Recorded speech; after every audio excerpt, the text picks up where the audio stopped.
Сәлеметсіздер ме достар? Біз бүгін сіздерменен phrasal verbs, фразалық етістіктер туралы үйренетін боламыз. Бұл сіздерге көп еститін тақырыптардың бірі, және кішкене күрделірек болып келеді. Сіздерге қиындық тудыруы мүмкін. Оның шешімін бүгін үйренетін боламыз. Бұлар кәдімгі етістіктер. Тұру, жату деген сияқты. Қарау, контроль жасау, іздеу, внимание аудару деген сияқты. Және бұл өте кең таралған, әлем бойынша өте көп. Бұл етістікке шылау және істеу қосылып жасалынады. Сосын phrasal verbпен айтқан кезде сөздер әдемі естіледі. Яғни ғылыми тілде әдемі болып келеді. Кеттік. Етістікке шылау, істеу қосылып жасалынады дедік. Мысал үшін break деген сөз сындыру болса, break in уже мағынасы өзгеріп кетеді, ұрлыққа түсу деп аталады. Бұлардың есте сақтаудың, бұларды қолданудың бір-екі ғана тәсілі бар. Практика жасайсыздар, үнемі жаттығу жасайсыздар, жаттау барысында. Көп жасайсыздар жаттығу. Сөз арасында қолданасыздар спикингді, солай жаттайсыздар. Мысал үшін, мына жерде give беру, give up берілу деген жаңағы адамдар өз-өзін тастап қояды ғой. Мысал үшін бір жетістікке жете алмай қалса, сол жерін тастап кетеді, ол беріліп қойды уже. Ол өз-өзін жеңе алмады. Ал give беру, бір затты беру. Don't give up, мына жерде берілме сен ешқашанда, алға қарай ұмтыл деп айтып жатамыз ғой. Let рұқсат беру, let in кіргізу. Мысалы, let the cat in please. Мысықты кіргізші өтінем. Сыртта суық деген сияқты, осылай. Яғни кәдімгі етістік болады, verb, және оған adverb немесе prepositions қолданып жасайды екенбіз. Ең көп қолданатын фразалық етістіктер. Достар, мен бұл жерге барлық фразалық етістіктерді сыйдыра алмаймын. Оны айтып отыра берудің де мән мағынасы жоқ. Олар өте көп. Енді мен мына жерде көп кездесетін phrasal verbтерді айтып өтсем. Look after, қамқор болу, қарау, мысал үшін. My mother promised to look after my cat while I was gone. Мен шығып кеткен кезде анам менің мысығыма қарап тұруға, соған қамқор болуға, қарап тұруға уәде берді. Look after көп кездесесіздер. Look into тексеру, зерттеу. The police will look into the possibilities of embezzlement. Полиция дейді, тексерді дейді, жемқорлықтың жемқорлық жасап жатқанның активитияларын тексерді дейді. Яғни look into деген тексеру, зерттеу, исследование жасау. Run across мүмкіндік табу, run into кездесу, take after ұқсау. Мысал үшін take after дегеніміз ұқсайды. My second son seems to take after his mother. Менің екінші ұлым анасына ұқсайды дейді.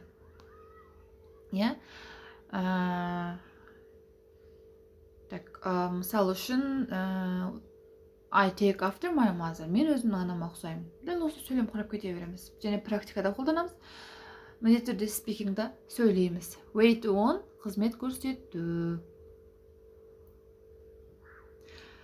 Call off дегеніміз аяқтау. They called off this afternoon's meeting. Таңертеңгі жиналысты олар аяқтады дейді. Do over қайта жасау. Do this homework over. Үй жұмысында қайтам жасап кел дейді. Deal with әрекет ету. Fill out құжат толтыру. Бұл өте көп кездеседі. Fill out this application form and mail it in. Мынау қағазды толтыр дейді, кестені, және оны жібер дейді. Emailмен жібер деп тұр. Fill up сиғанынша толтыру. Қараңыздар, мысалы She filled up the grocery cart with free food. Ол тегін тамаққа ыдыс азық түлік, мына жерде grocery дегеніміз азық түлік, cart дегеніміз себет. Ол азық түлік себетіне тегін тамақты сыйғанша толтырып алды. Filled out, сыйғанша толтыру. Fill up. Find out, табу, жаңалық ашу. Міне осылар үш қатар мен сіздерге міне take off. Take off бұл киімді шешу. Take off-тың екінші мағынасы пародия жасау. Bees can take off Mr. Bean brilliantly. Bees Mr. Bean'ді керемет пародия жасайды дейді. Talk over, талқылау. Throw away, тастау, мусорды тастау, немесе басқа да бірдеңелер тастау. Try on, киім көру, өлшеп көру, мысал үшін киіп көру. Супермаркетте жүрсек жаңағыдай киім сататын, киіп көргілеріңіз келеді ғой. What a lovely dress. Неткен тамаша әдемі көйлек дейді. Why don't you try it on? Сен неге оны киіп көрмеске, киіп көрсеңші, қалай тұратынын көрейік дейді. Try out, test. Міне осындай phrasal verbstер бізде көптен кездеседі, бірақ бұл барлығы емес, бұдан да көп, өте көп кездесетін phrasal verbstер. Мына жерде тағы да бар жасалу жолы басқаша. Мысал үшін give етістігінің мынандай формалары ғой. Up, away, in, out. Бұл жерде істеулер де, шылаулар да бар, аралас жасалынған. Мысал үшін give somebody in, give somebody away дейді. Олардың әрқайсының өзінің жеке мағыналары болады екен. Оларды біз не істейміз? Жаттығу жасаған кезде қолданамыз, сөйлеген кезде айтамыз. Болды. Сол жаттаймыз біз. Мысал үшін give something away. Ұзақ уақыт қолданбаған затыңды біреуге беру. I decided to give away my clothes. I don't need them anymore. Мен өзімнің ұзақ уақыт кимеген, қолданбаған киімдерімді берем деп шештім.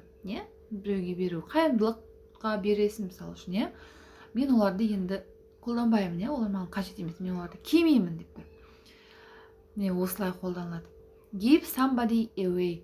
Қалыңдықта тойында сыйлық беру екен, give somebody away. Қалыңдыққа тойында сыйлық беру. Әкесі сыйлық беру мүмкін, дәл солай. Get етістігіне into, on, back, behind, together, off, in, up, out of, after, into, осындай үстеулер немесе шылаулар қолданылған кезде әртүрлі мағынаны білдіреді. Біз оны не істейміз? Сөйлем құраймыз, сосын оны жаттаймыз, сосын оны сөйлеген кезде практикаға қосамыз. Солай ғана жаттаймыз, достар. Мысал үшін get back, қайта орнына келу дейді, орнына қайта келу. Get off болса, сол жерді тастап кету, сол жерден кетіп қалу. Сол жерден кетіп қалу деген сияқты мағына білдіреді. Көп міне. Take етістігі және оған қосылады. Over, up, in, out, down, off, after. Осылардың кез келген қолданса, уже ол phrasal verb болып есептелінеді. Празалық етістіктер болып есептелінеді. Мысал үшін take over, контроль жасау. Контроль жасау, take out, бір жерден мысал үшін бір нәрсені алып тастау, мысал үшін пикникке барсақ сол жерде мусор жатса, біз оны алып тастаймыз. Соны take out деп айтамыз. Міне take off көп, жалпы come етістігіне осы көздеріңіздің алдарыңызда көріп тұрғандарыңыздай үстеу немесе жаңағыдай шылау қолданылса, онда ол автоматты түрде phrasal verb мағынасын білдіреді. Және әрқайсысы әртүрлі мағынаны білдіреді. Мысал үшін come by, кіру, come out, шығу деген сияқты. Come along, қосылу, көп, өте көп.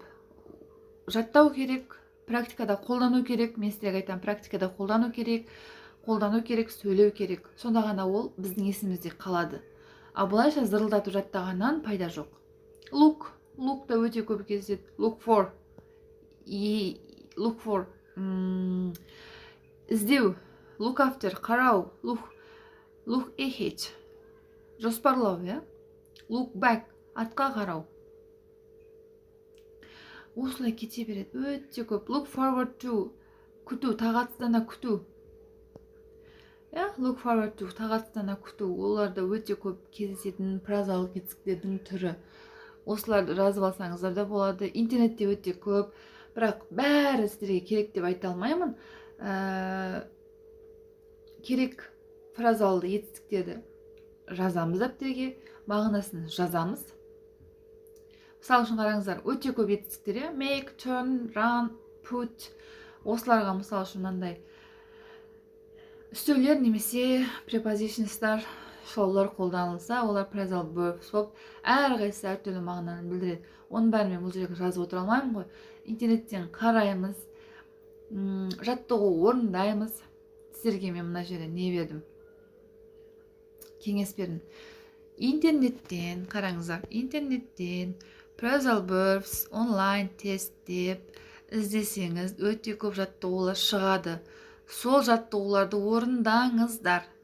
Сонымен қатар қатемен жұмыс жасаңыздар. Жаттау. Менің жаттау техникаларым алдыңғы сабақтарда бар. Сөздік қор дамыту деген алдыңғы сабақтарда бар. Сол бойынша жаттасаңыздар болады. Сонымен қатар келесі жолы ағылшынша сөйлеген кезде сол прозалық етістіктерді міндетті түрде қолданыңыздар. Практика және практика. Одан басқалай мен сіздерге жол көрсете алмаймын. Себебі бұл жерде онлайн курс болмағандықтан кері байланыс мен сіздерге комментарийдан жазып қайтару мүмкін, кері байланыс. Алайда өздеріңіз білімдеріңізді өздеріңіз дамытқыларыңыз келсе, осы жасаңыздар. Интернеттен phrasal verbs онлайн тест деп аласыздар да, сол жердегі жаттығулар шығады. Сол жерден қателіктеріңіз болса, солардан іздеп табасыз. Сол жерде жұмыс жасайсыз, практикада қолданасыз. Осылай ғана біз phrasal етістіктерді есте сақтаймыз, меңгереміз, өзімізге қабылдап аламыз. Тек практика, контекст арқылы, міндетті түрде сөйлем құрайсыздар, оны жазасыздар стикерлерге. Өте көп менің алдыңғы сабақтарда сөз жаттау техникаларын бөліскен болатынмын. Яғни өз білімдеріңіз өз қолдарыңызда тұр. Сіздерге тек қана сәттілік тілеймін. Менің YouTube каналыма жазыла кетіңіздер. Алдағы уақытта сіздерге пайдалы болады ғой деген ақпараттармен бөлісетін боламын. Алла жазса, менімен бірге болыңыздар. Оқыған озады. Білімдінің күні жарық. Сау болыңыздар.